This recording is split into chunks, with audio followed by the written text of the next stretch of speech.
बच्चों these questions are based on domain. तो इन फंक्शंस की आपको डोमेन फाइंड करनी है। इसके कुछ क्वेश्चंस आपको सॉल्व करने हैं और कुछ मैं सॉल्व करता हूँ। इसका 5th वाला पार्ट मैं उठाता हूँ, इसका डोमेन फाइंड करता हूँ। सबसे पहले तो कभी भी डोमेन निकालते हैं तो कौन कौन से फंक्शंस उसमें हैं ये हमें देखना होता है।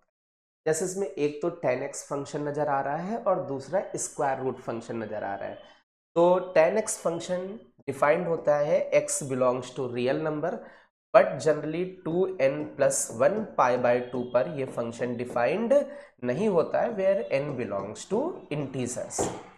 2n+1 π/2 का मतलब जैसे n की जगह आप 0 रखोगे तो ये π/2 पर डिफाइंड नहीं होगा।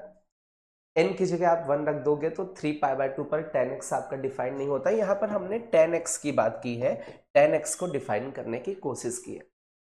तो 10x कुछ ये वैल्यूज हैं जिनके लिए डिफाइंड होता है, कुछ भी पुट करें बट ये वाले वैल्यूज पुट ना करें।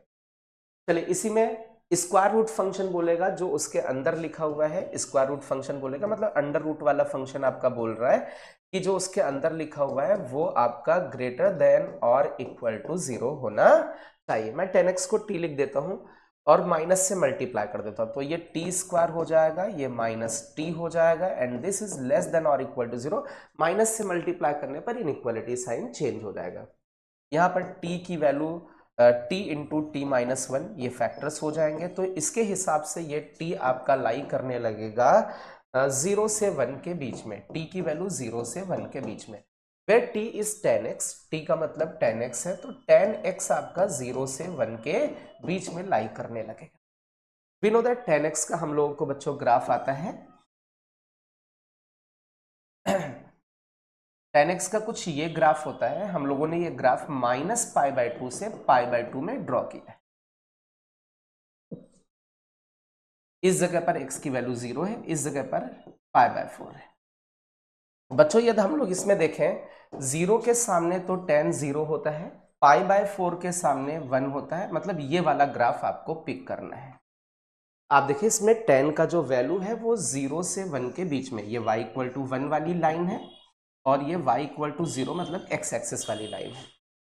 तो tan की वैल्यू 0 से 1 के बीच में मतलब x की वैल्यू 0 से π/4 के बीच में।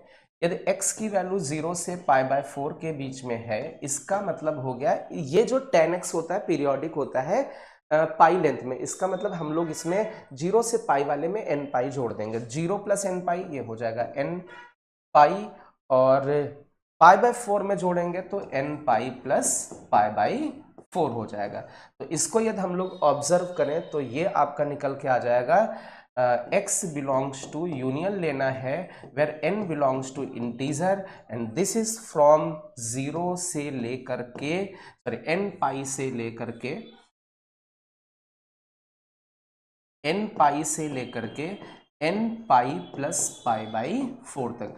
आप इसमें जो n देंगे वो इंटीजर्स देंगे, जैसे n की जगह 0 रखोगे तो 0 रखने पर 0 से π/4 हो जाएगा, 1 रखने पर पाई से लेकर के 5 π/4 हो जाएगा। तो ये जितनी भी x की वैल्यूज आएंगी उन सभी वैल्यूज के लिए आपका स्क्वायर रूट फंक्शन डिफाइंड होगा।